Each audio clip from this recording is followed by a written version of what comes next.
Have you ever thought to yourself, I don't know if I have what it takes?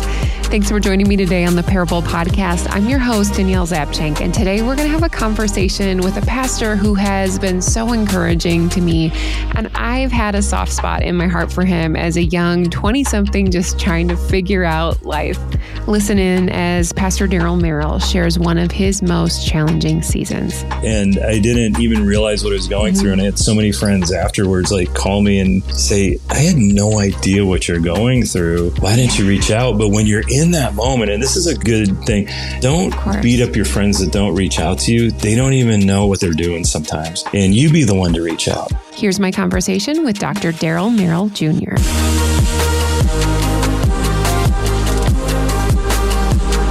Well, Daryl Merrill, welcome to the Parable Podcast. I was just thinking how many years that we've known each other, and I think it's been about 15 years. Wow. It's so funny because I was talking to my wife last night. I'm like, yeah, how long have we known, Eric and Danielle? And I couldn't even put a number on it. So good for you. Yeah. Well, I have to think I base everything off of our kids because Edie was born. Just so for the listener, one of my first jobs I ever had was a promotion manager at a radio station, a Christian radio station. That's how we connected. That's how I met my husband. 13 years that's how old Edie is. And yeah, gosh, but we did events with you, Ascension Convention you guys have. So you are the pastor. I should mention you are the lead pastor of Christian Life Church. And you're also the president. You oversee Christian Life College as well. So, just a few things going on. Just a couple. Yeah. No, it's the job of a lifetime. I love it. I love all the people I get to meet. And yeah, Danielle, I always enjoyed our time together, and again, that was many, many years ago. But, you meet a lot of people in the radio business and especially in promotion side of things. And it can get a little phony at times. But I think what stood out to me and our entire staff was just how genuine you were and just how it was like an immediate connection and just like an immediate love and your husband Eric, just love him and his kindness. You don't meet people like that in the business very often, and just to watch how God's now used you as a gifted communicator and the podcast and everything, it's been fun to watch you. And that's it. It's like I always see you guys as the real deal because and again, just talking to Eric, it's not that you guys show up to church. I mean, you show up to church. I mean, you guys work so hard, and then on the weekend you're serving at your church, and I'm always blown away by that. And that just speaks volumes about you. And again, probably why when we first met you guys, there was this instant we're attracted to this spiritually strong couple. And so anyway, hooray to you guys. That's for sure. Gosh, thank you so much. Yeah. You know what? I was trying to explain abilities and certain things that are just innate qualities to our daughter the other day. And I just said, you have this. I don't think you even realize it. I think that's just one of the cool things that God has gifted me with, but I see in other people. You can't teach that, Right. It's just a part of my personality. And I guess what I love too about you, Daryl, is that, I've met a lot of pastors in my life, and I know that everyone has their off days, their busy days, but you are so encouraging. You see me as an equal rather than be you know what, I'm the pastor, because that has happened. That has happened really? A time or two, and it's so uncomfortable. And in a world where Jesus was so approachable and authentic and real, I greatly appreciate that about you. Well, that's neat. Yeah, that's what I love about Facebook is we can stay connected and I can watch your kids grow up, and I see you guys in them, and I'm like, oh my goodness, they must be handfuls at times because. But I just love following and watching. And thanks for your kind words. That means a lot. Thank you. You're welcome. Yep. So you've been married to Leslie how many years? Over 30? Yeah, right at 30. Yeah, that's our anniversary is actually in a couple weeks. So yeah, it's I am the luckiest man alive. I say that all the time. She hates when I say that. She goes, no, don't use the word lucky. And it's no, I'm lucky. I really am. So yeah. How did you and Leslie meet each other? Yeah, it's actually a funny story. I was at Christian Life College, and I had graduated. I was on the seminary. I was actually moving to Cincinnati and to go to seminary. And she had been a missionary in Scotland, and she had come home, and she was in her 30s. And she walked through the door, and she was gorgeous. And I was just like, I got to meet this girl. And it's like all the cute girls come when I leave, right? Is that how that works? But anyway, move away for a few years, and she had started attending the college. And by the time I got back, she was done with college. She was actually working in the office. And when I came home, she was there. And I'm like, oh my goodness, it's Leslie. And by this time I'm a pastor. So, I honestly, I know it sounds funny, but by this time in life, I was like, I'm probably not going to get married. I'm a pastor. How do you date somebody when you're a pastor? And she had kind of thought the same thing too. It's kind of like, well, I haven't met anybody. So I guess, and it's right when we both kind of were like, oh, I guess, this is the life we're called to. It's funny because because I was a pastor, we didn't really date that much because it just was awkward. And so we got married. It was funny because we're like, after our honeymoon, we're like, we don't really even know each other. Like we really liked each other. And it's funny because she was absolutely beautiful, but she just loved God. I mean, she had always given up everything to follow God. And that was the most attractive thing. And it was just like, I want to be with that kind of person for the rest of my life. And it was funny, like within the first year of marriage, it was really hard because we didn't know each other. We're completely different people, but we just made this decision that we're going to spend the rest of our life becoming friends because we weren't really friends when we got married. A lot of people say, I married my best friend. It's like, I didn't really even, I knew her, but I didn't know her. And so, it was just it's a really interesting story. And while it was maybe difficult at first, it's been the best thing ever. And I just encourage people, get help too, like go to counseling. Counseling like revolutionized our life because we had been single for so long and thought we were going to be single. Like you become married, but then you still live as a single person, and that just does not work. And I had blind spots, she had blind spots, and again, because we're so different,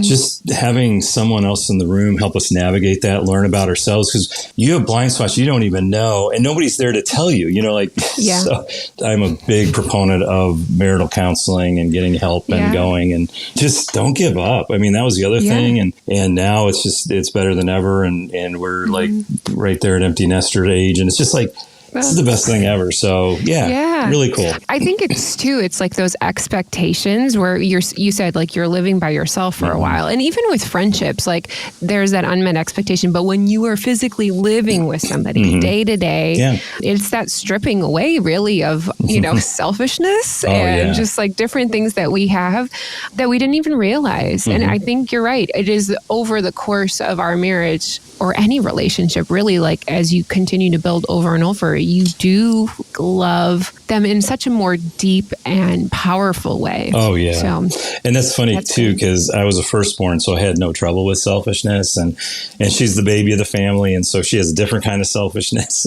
And so, it's funny, like when we first, it's like, marriage is there to cure you, if you allow it to cure you of selfishness. And then when kids come along, you don't get a choice, right? You are being cured of selfishness, whether you want to or not. So we have an interesting story, but it's been a great story. You guys have 3 beautiful boys. Like you said, you're almost empty nesters. But I also I was just going through your bio today because again, you don't tout this and you're like, say, hey, let me just tell you about my scholarly achievements.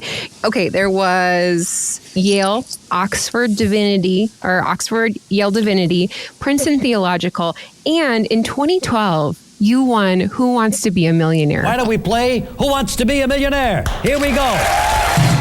Is that in my bio? I didn't even know that. You didn't put that in your bio, but I did find it. So I was just like, what? Yeah, that's funny. So has learning just really been like a passion of yours? Because that's a lot of work for you to continue to grow in your education and learning. Yeah, it'll be part of my parable story probably, but it's funny. I just kept going to school and didn't stop for a long time. And in all of it, it sounds funny, but I kind of fell into everything. And education, a lot of times people are like, oh my goodness, but it's basically jumping through hoops. Like you take a class, you have to pass the test or write the paper, whatever. It was funny because it was at seminary, and this is how old I am, right? So there's a bulletin board at seminary. And it's like, do you want to study at Oxford? And I'm like, that sounds really cool. And had no idea. idea. I just wanted to go to England. So I ended up there, and that was through a different college, but then ended up in the university. Yeah, so that was a crazy journey, and ended up doing most of my doctorate work there, and then ended up Yale, did a postdoctorate thing at Princeton. So yeah, it just accidentally, I guess, fell into those things. And I think we should be lifelong learners. I mean, I've kind of stopped now, but teaching or learning, I just always want to learn, always want to grow, and feel like I need it. So, but it definitely energizes me. There's an adage, and it's really true. A little bit of knowledge is a dangerous thing, but there's also this other part of it where, like, the more you know, the less you know. It's just like, wow, there's so much in God's word. There's so much in life I don't know. So I think if you ever arrive or think that you've arrived, that's the beginning of the end. So I love to read, love to study. Always been part of it. Daryl, you said you're the firstborn, and your dad, he founded Christian Life Church. Is that right? So growing up, even though maybe you love learning then too, were you like, I want to be a pastor? Or was that something that you really had to be like, I don't know, just because my dad does it? Yeah. That's funny you ask. Definitely a part of my story. So our church beginning is very similar to the new movie out, Jesus Revolution. It was the early 70s, and it was wild. Like, I mean, I remember people... it's funny because, like, back then everybody had beards and long hair and stuff. So what really stood out to me at our church was people came barefoot to church. Like, these hippies came barefoot, and we met in a gym, and it was just funny because here's my dad, like, in a 3-piece suit. So, and because back then, God's moving and people are getting saved, and we're baptizing people in a lake, and there's lightning all around, and we're just apparently not bright enough to, I'm just a little kid watching all. I mean, it was just like the movie. It was crazy. It was a wild moment in time. But my dad was a teacher. So I remember he was like the opposite of a hippie and older and stuff, but he would teach them, and they would just sit for hours listening to the Bible. And so it was just a really exciting time to become a Christian. But to be a pastor, that was not on my radar ever. So no, I didn't even think about it. I think I remember when I told my dad I'm going to be a pastor, he was more surprised than I was, because it wasn't even a thought. So. Now, you said if you're firstborn, so you have other brothers and sisters. I have one sister, and she's 4, almost 5 years old or younger than me. So, it's really interesting. We're really close now. We care for my dad together. But growing up, it was one of those odd moments where we never went to school together, really, because, we never went to the same. I guess we were maybe at grade school level, like maybe a little bit, but never went to the same junior high or high school or obviously college. But so our kind of two separate lives, like, she was my little sister. We weren't really close, and now we are. I feel bad about that now, but you're like, I had a really cool person in my life I didn't even care about. Yeah. Well, you're just again, selfish. It goes back to, like, as a child, as a student, like, there's so many times I look back and I was like, gosh, I was so selfish. I know. No. But you just don't know. Like what you said, we never arrive. Like, that's something that we're just still growing. And, like, the beautiful thing about it is now, Daryl, that you get to have a relationship with your sister that you can truly love. It's true. And that's so beautiful, because it's interesting. Like, I never realized this growing up, but because it was like, we didn't call it church plants back then, but it really was a church plant.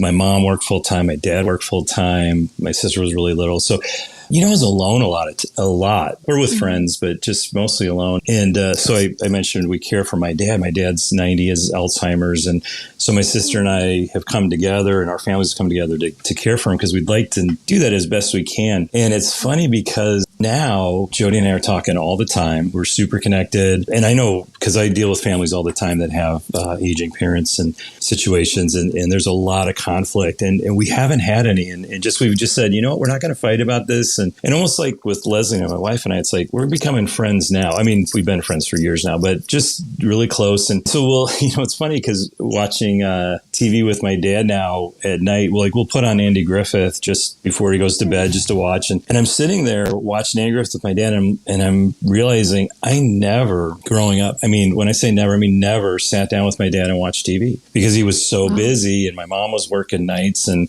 it's almost like God, in these final moments of his life, because he is super pleasant and kind and all. And again, that I know that's not everybody's story with Alzheimer's, but just to have these moments with my dad, it's like almost God giving me a gift here at the end of his life. Yeah. And just, again, watching an episode and just laughing because he's like, I've never seen this one. This must be a brand new episode. I'm like, yeah, Dad, they just made this one last week. But no, it's just so fun just to, to have that moment that I didn't have before with my dad or with Jody, my sister. And, God is very gracious because a lot of maybe what we missed early on, we get later on in different ways. And so I'm grateful, very grateful for this season right now.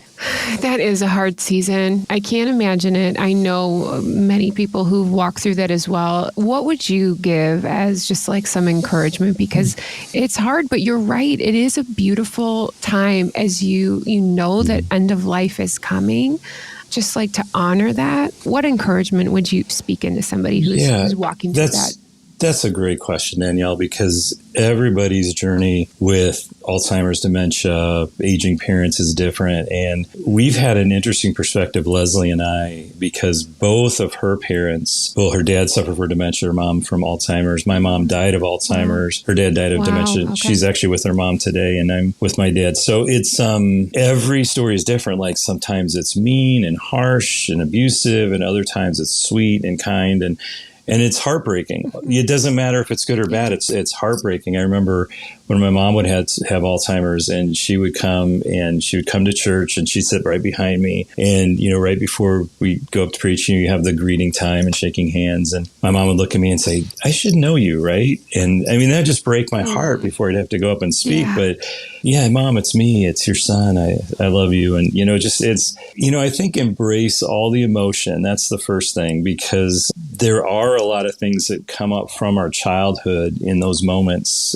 good and bad. The feeling of being alone as a child, and then, or the feeling of love. It's funny because when my mom passed, and everybody's different with their parents, but there were just some things I would have liked to have talked to my mom about, just kind of things I'd like to have dealt with. And I remember I'm in my group, I have an accountability group of guys, and I'm like, that ship sailed. I'll never have that conversation with her. And they're like, just go be with her. Like, just go sit with her. And I would, it's funny because I never realized this till I'm now the caregiver. Anytime I'd show up to the house, my dad would leave because he's just like, I can't take it anymore kind of thing. And so I was like, why do you run out the house when I get here? Now I get it. So he'd go out, the caregiver would be gone. I'd just sit there and read scripture or something, and just, and she couldn't talk. She would just lay there. And I remember all of a sudden those conversations I wanted to have, they just didn't matter anymore. And it was like everything melted away except my love for her. And I could feel her love for me. And so it was one of those moments like, I wonder if this is what heaven's like, where all that garbage begins to just disappear. And it's like the only thing that's left is like presence, is love. And so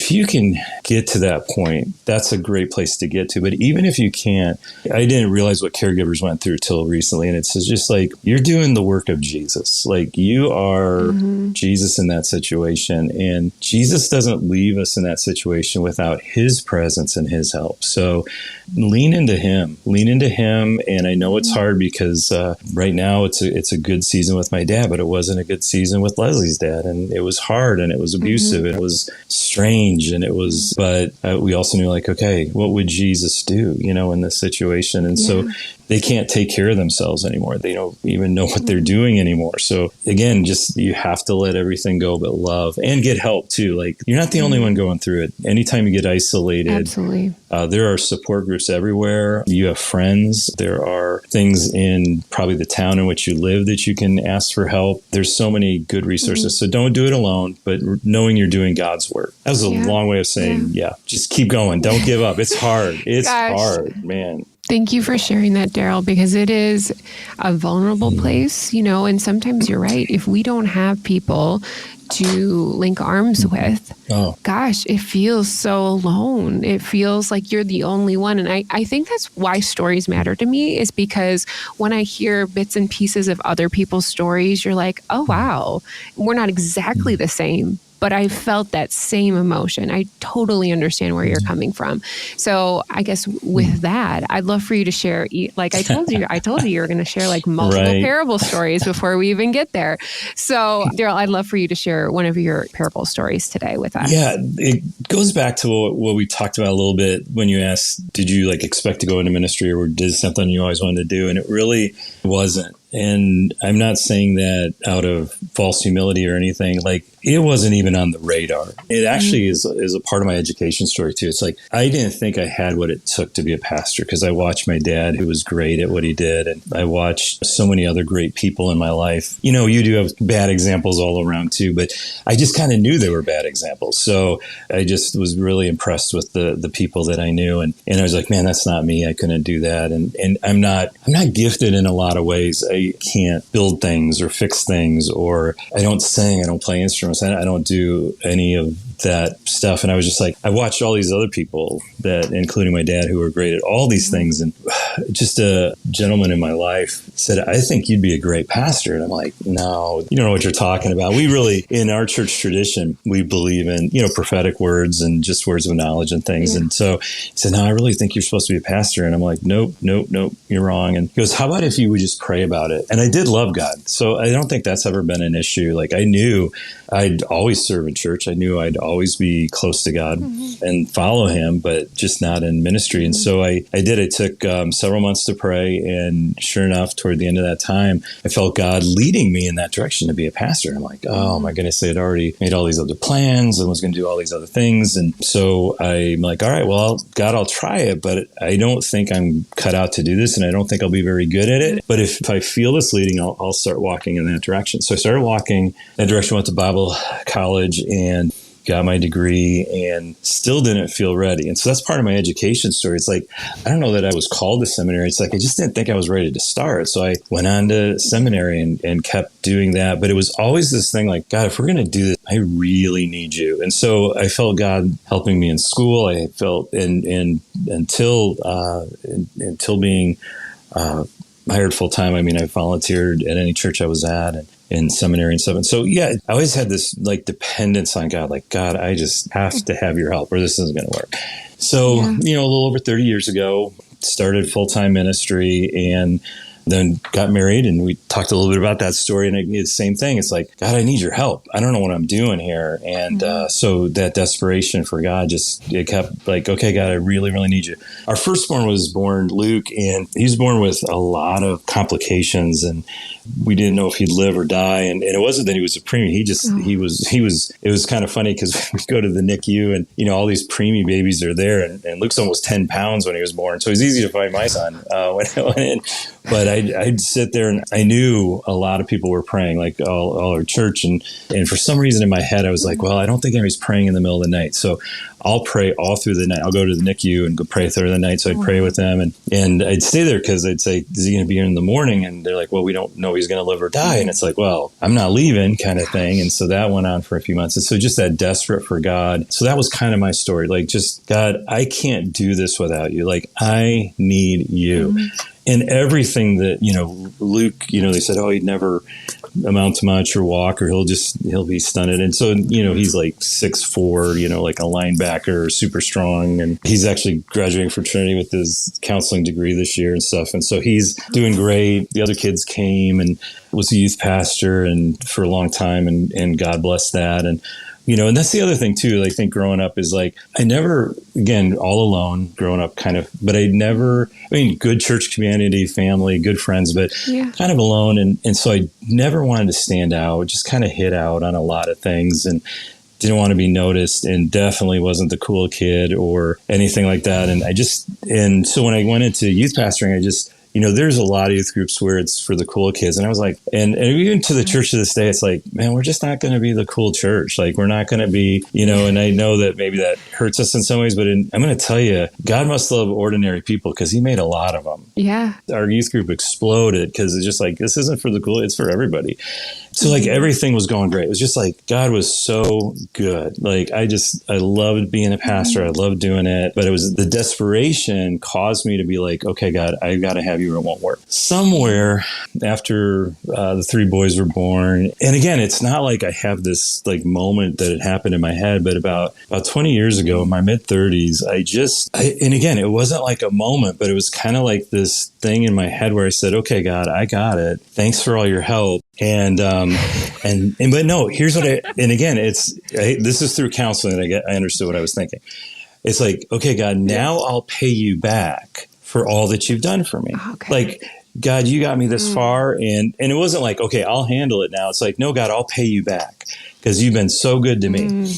And I hit a level of anxiety and depression. And this is like before anybody talked about anxiety and depression. So I didn't even know what was going to happen. I mean, I was convinced I was dying. Yeah. I can't tell you how many times I ended up in the ER or all these tests and everything else and fear. And I didn't know how to get out of it. I mean, I literally couldn't get out of it. And there's like a whole generation in our church. We dedicate children when they're born. We don't baptize, we dedicate it.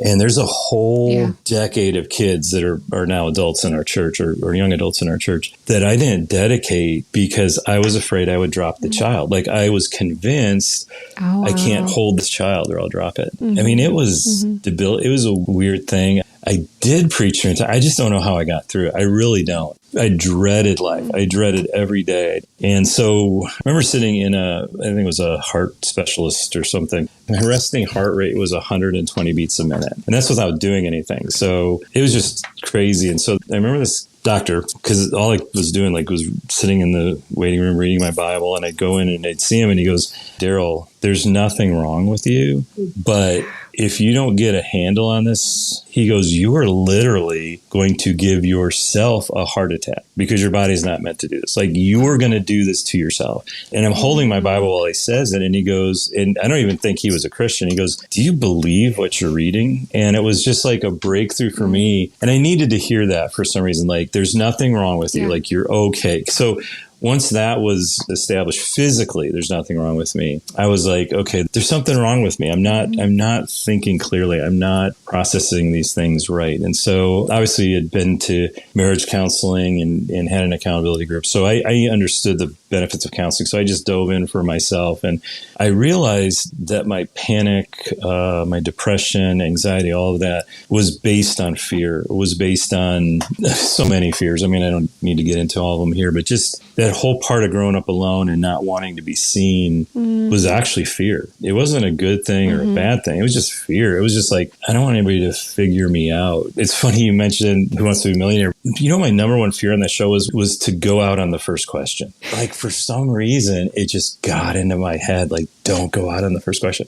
And so I actually used a lifeline on my first question because I was so scared. I was just like, and then in my mind, I'm like, why did you use a lifeline? And it's like, you look even more stupid now. And then that's in my head. And just like I don't want to look bad. I don't want to look, fear of man or fear of or perception or all those things. I mean, it obviously hurt our church.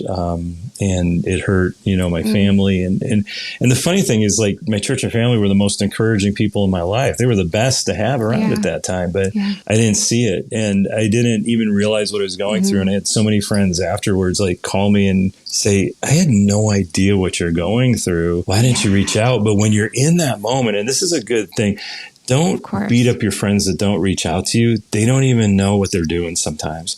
And you be the one to reach out. Yeah. And obviously they were hurt that I didn't reach out to them, but that's a whole nother thing. But it's just, I was blind. I was just completely blind to what was happening. So as I thought about that and all this fear that had totally gripped my life, I just had to get back to the beginning and just like, God, thank you for everything you've done, but I don't even want to go on without you. So you got back to that desperation. And so I thought of a parable that Jesus told in the Synoptic Gospels, but when he's at the Pharisee's house and the prostitute comes in and anoints Jesus' feet with perfume and he shares with her tears and wipes it. And he shares like to the Pharisee, somebody's forgiven much, somebody's forgiven little, who loves more. And I mean, we all know the story. Yeah.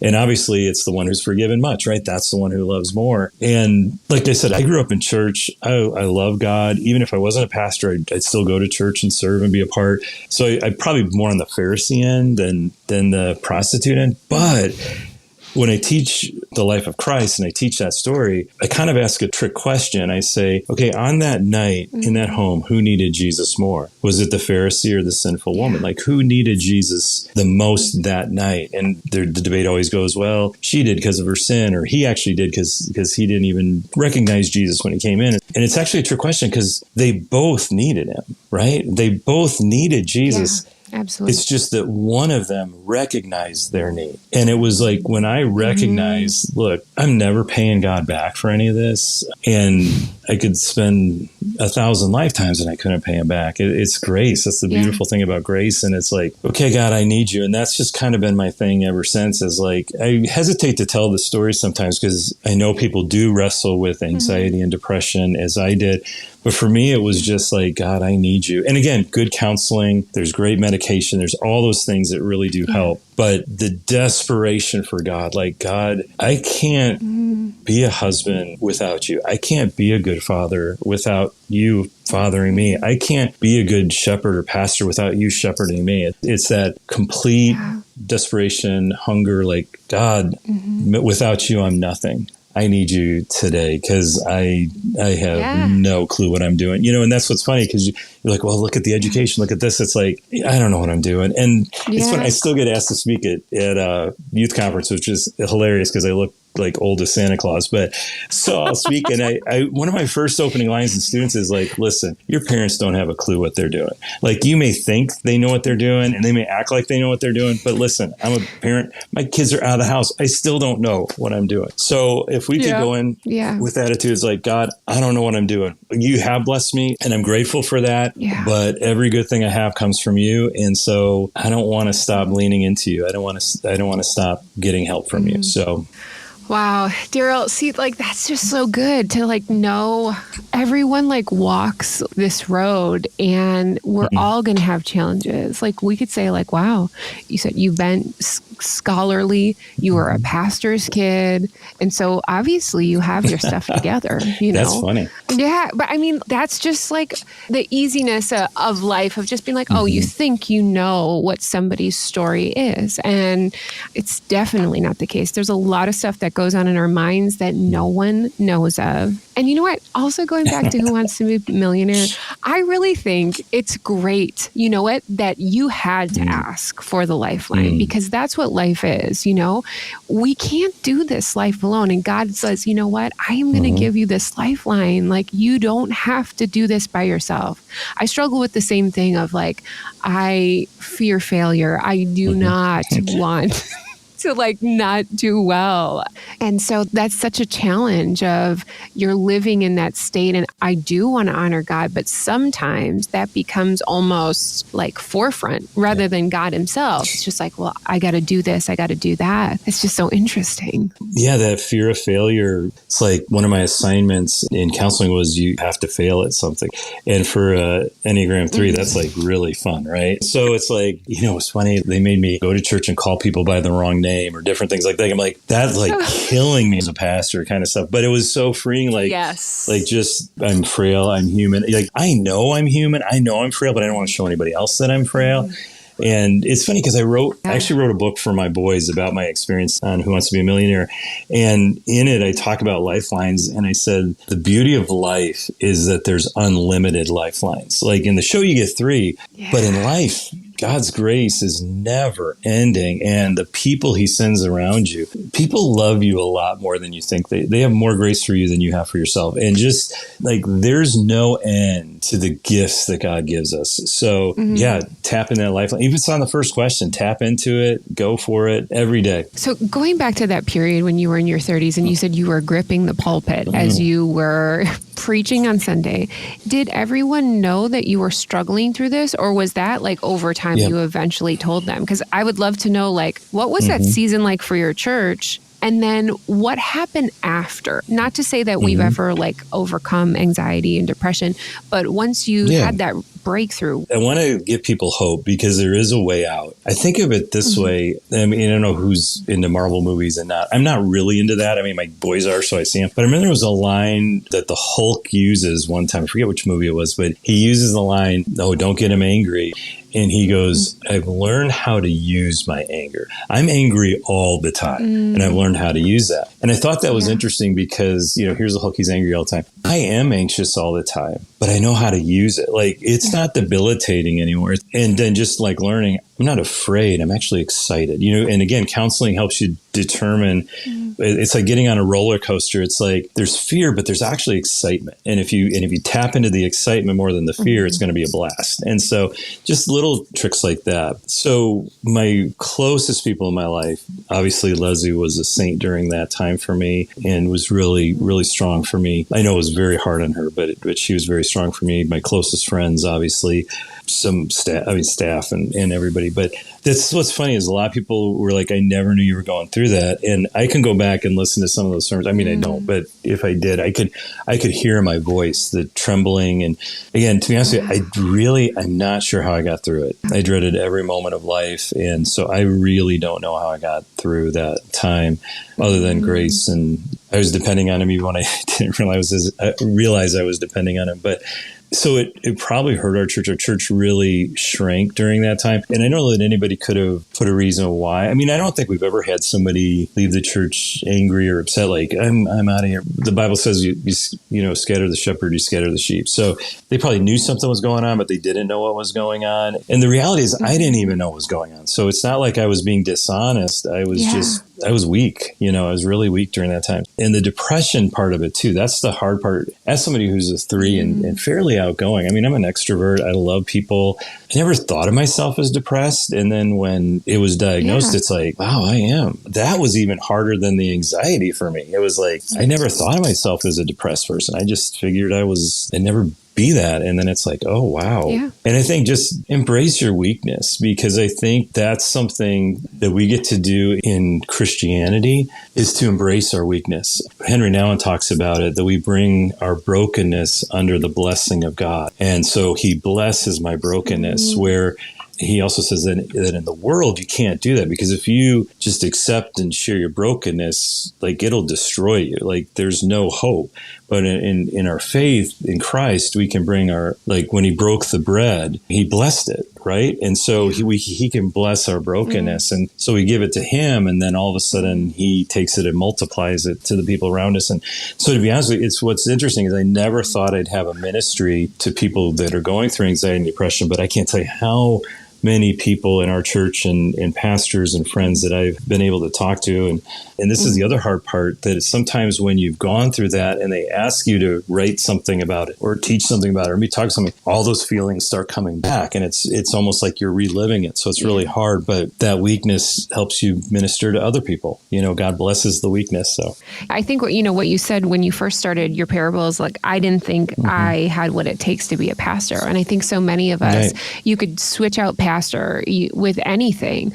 You know, we just don't think that we have what it takes. Yeah. Like, how are we supposed to do X, Y, and Z?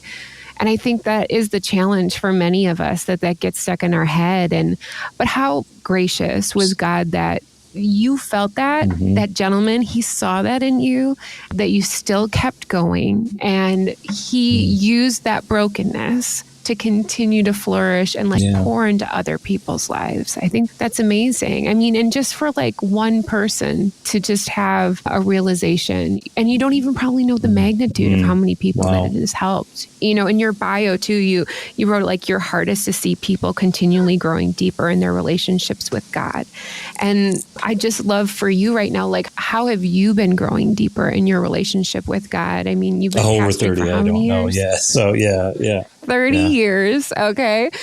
as we go through different seasons of our life, we see different things, we feel different things, we have these emotions, and God meets us where we're at. So how have you been growing? The word faith comes to mind. Like, we live in a world that's so hopeless right now. And I think of even the last few years we've lived through, and all the mental health challenges and all the crises, and, just, is there any hope, right? Is there any hope? And the last year or so, my faith level has grown and grown and grown. And you mentioned the Ascension Convention. We actually just got done with that a couple weeks ago. And what has been stirring in my heart, what happened at Asbury, what they call it, awakening revival, whatever, just that hunger for God. And it was interesting being with teenagers for, a number of days and worshiping with them, praying with them. Like, our Good Friday service was supposed to be done like at 9:30. We went till 2:30 in the morning, the old people, led by the teenagers, praying, singing, encouraging each other, and them saying, not me saying, but them saying, what if the spirit of suicide was broken off Gen Z? Let's pray that anxiety, depression is broken off Gen Z. Like, they're praying this, they're prophesying this. And I was like, wow, okay, God, so my faith level the last year or two is just, and it shouldn't have, but it just keeps going higher and higher. So I'll give you an example. So we're done, I'm like, okay, I know that the band needs to go rest because they got to get up at 5 a.m. to practice for the morning service. And so I'm like, okay, I'm going to just dismiss the band. Like, this is probably 11:30 at night. Or we've already gone 2 hours over. I'm just going to send the band home. That'll kind of kill everything and people will go. And that's terrible, right? The pastor, let's kill the move of God. Yeah. Right? So, and so I dismissed the band, like, you guys need to go back to your room and pray. So they all leave. And I just pray and pray for a while. I'm like, okay. And then I just stopped thinking, okay, now everybody will just like kind of exit. And these are like hundreds of teenagers. And then all of a sudden they start praying. And then one kid starts a song and they all start singing. It was just this wave after wave. And I was like, God, you're doing something that isn't man-made, that this isn't natural. It's actually supernatural. Like, you're pouring out your spirit on us. And so my hope level is growing daily. And in a world where we see school shootings and all these other things, I'm like, God, I'm having hope and I don't know why. I think I want to be more open to what God is. I want more courage to speak the name of Jesus and say, Jesus is the answer. I don't care what the question is. He's the answer. And I'm seeing it. And on Easter Sunday, one of the groups, the pastor called me. He goes, I don't know what got into my group. It's a church, and they just let the kids come up and share.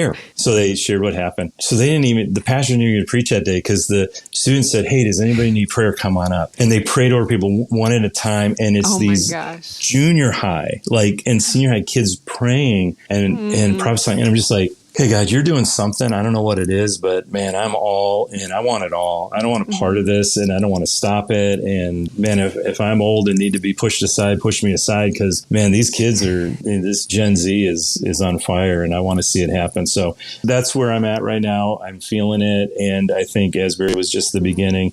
If we're open to God's move, if we're open and just put some things aside. And I come from a tradition where we can easily put aside our planned schedule and do that. But I think if we could all do that in our heart, but we still get into routine too. I mean, we all do. But if we can just say, okay, God, they don't need me, they need you. That'll change everything. What an exciting time. Yeah, it's really cool because, you're right. We could look at this generation and be like, oh, I don't know. They're just on the old TikToks and Snapchat.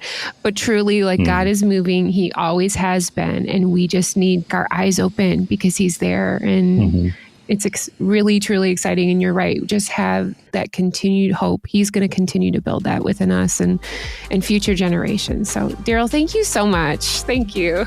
Well, thank you. This has been fun. If people wanted to get connected to you, how can they do that? I've got a page. It's darylmerrill.info, and you can spell Daryl Merrill a million ways, but I spell it the correct way. So Daryl. And that just connects to Facebook, Instagram, my blog, everything. So good to see you again. What a great conversation. And I loved how Daryl said that his hope level continues to grow. I'm so thankful that despite aging parents and fears and anxiety and even the mundane, that God promises us hope within him. To connect with Pastor Daryl Merrill, simply visit daniellezapchenk.com for details. And now here is a time of a few reflection questions. Number 1, finish this statement for me. I didn't think I had what it takes to be and fill in the blank. Let me say it again. I didn't think I had what it takes to be what is that for you? Maybe this is how you have felt in the past, or you're in that mindset now. How can you take that mindset, that challenge, that worry, that concern to God right now? Number 2, Daryl talked about real fears that he had that were gripping him. Is there any of those fears that are maybe lingering around up there in your mind? Maybe some that you need to uncover and you need to let come into the light. One easy way that you can support the Parable Podcast is simply by sharing it with a friend. If you could pass this episode along today, that really helps people find out about these amazing parable stories. And thank you to my technical producer of a husband, Eric, for his top-notch editing skills. That is going to do it for today. I'm grateful that you took the time to spend it with me. Remember, your parable showcases how he knows you have what it takes. We'll see you back again next week on the Parable Podcast.